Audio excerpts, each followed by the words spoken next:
Now, love has become a weapon of destruction. And if you are not careful, people could use what they called love and destroy your life. You have seen people who have been a victim of the weapon of love and relationship.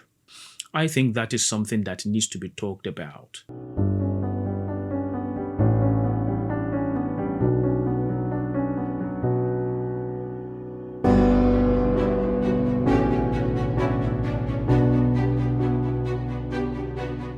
One of the questions I get frequently from people is, why do you always talk about love, relationships, and all these couple stuff? Why do you always talk about these things? Don't you have something more important to talk about? Well, I don't know what you mean by important, because when you find people dying, when you find the livelihood of people crashing, when you find people stop living because of love and relationship, I think that is something that needs to be talked about. I mean, you know so many people who have been doing so good in life. They have been dedicated to life. They have been so happy, smiles all their faces. They have been so positive all their lives. But then they met one person. They just fell in love with one person, and it changed everything. From happy people, they became the saddest people you would ever see. From flourishing in life, they became people who stopped living. You see, today, what we called love have put in so many people in destruction than weapons actually did. We have seen so many people who have lost their livelihood. They lost their life. Not that life has been taken out of them, but living has been taken out of them. They are living but dead. Why? Because they met one person. They just fell in love with one person. They just entered into one relationship, and that relationship was so toxic that it robs them of all happiness and positivity, and it left them living dead. If this is not something to be talked about, what is? I mean, love is supposed to be beautiful. Love is supposed to keep us going. It is supposed to be the core that makes us appreciate life. Relationship is what the world is all about. Without human relationship, I can't imagine us living. But if we are scared of these two things, if these two things, instead of giving us happiness and peace and prosperity in life, and they are bringing doom and sadness and misery to our lives, something is terribly wrong. And I really believe something is terribly wrong in the love and relationship industry, which is why there is the need to talk about it. Because one, love has been weaponized, and it has become a weapon of mass destruction. People have weaponized love, and they use it to exploit people. They use it to blackmail people. They use it to destroy the lives and livelihood of people. And love has become a weapon.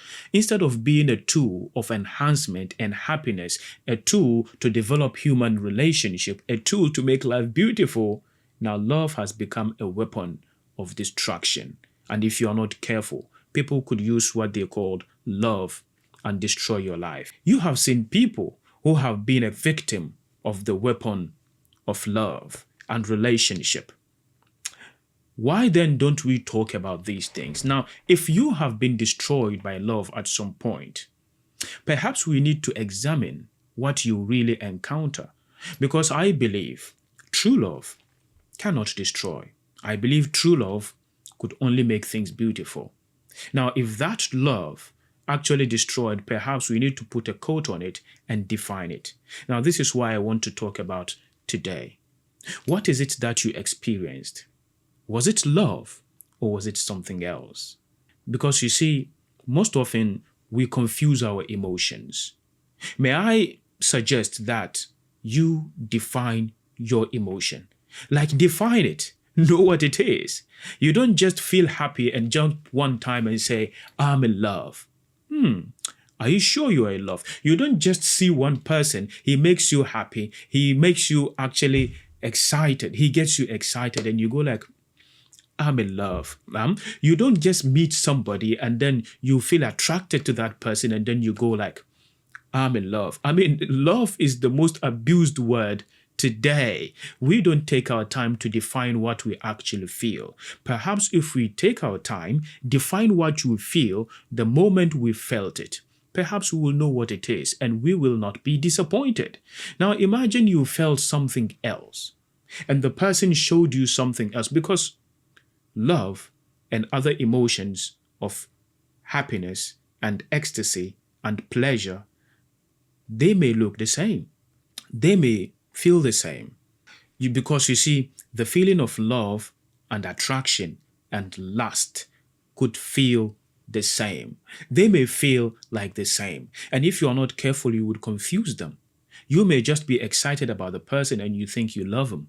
You may just be lustful of a person. The person may be lustful towards you. He may just be attracted to you, and he may not necessarily be in love with you.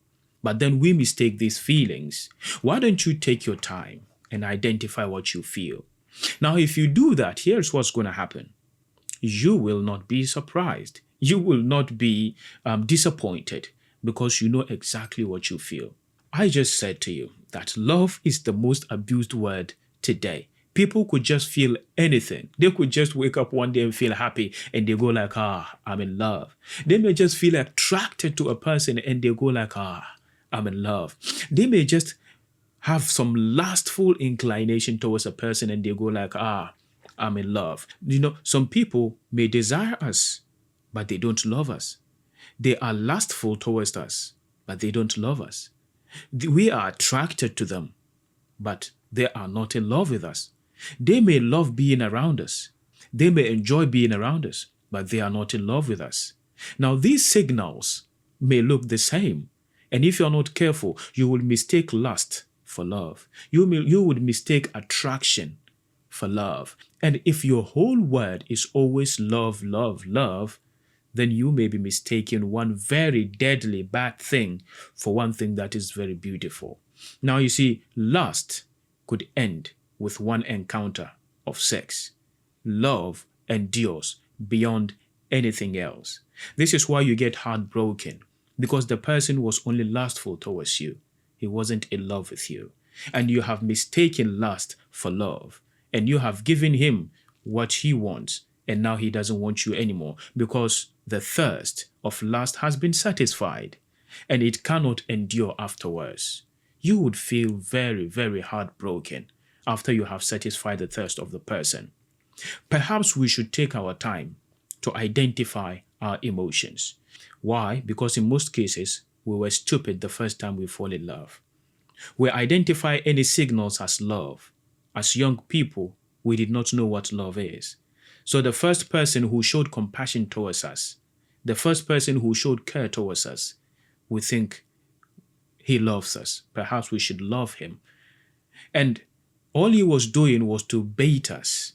He knew he wanted something from us, and he exploited our weakness. That is why the first love of most people ends up in tragedy. Because our first relationship, we did not really know what love was all about. We had a very wrong definition of it. We have a very wrong perception of it. And the people we got in touch with sometimes were so heartless that they exploited that weakness, and they really, really hurt us bad. And for some of us, that was it. We identified that as love, and we got destroyed by love, and we will never fall in love again. Perhaps it was not love that you experienced. You may have loved that person, but that person may not have loved you. He may have felt something different towards you, and he exploited your love to get what he wanted, to get his ways. That's why most first loves are not real loves, because we did not understand what love was at the first place. And when we got heartbroken at the first love, then we carry that for the rest of our lives and for the most part of our lives, thinking that love has caused me this harm. I will never fall in love again.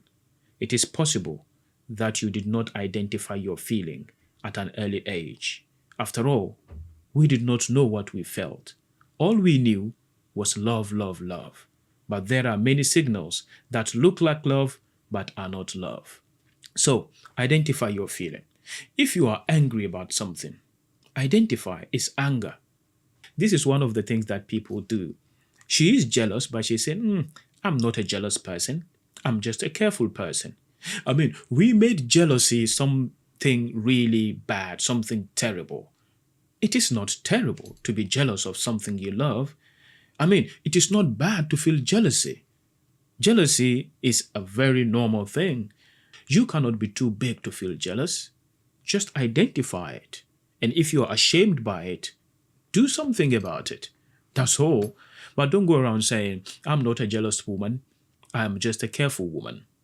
You are jealous, my lady. You are jealous. And after all, what is the meaning of love if you can't feel jealous for the person you love? Identify your feeling, and then you would know exactly which feeling hurts you. You say love hurt you, but maybe it was not love, it's something else. But love is beautiful. It makes life beautiful. It keeps us together. It makes us live as a people. Do not hate love. Do not hate things that make life beautiful. Do not identify your life by the hurt. Identify your life by the potential. Identify it by the potential beauty of life, and it shall end well with you. But love is beautiful. Know how to handle it.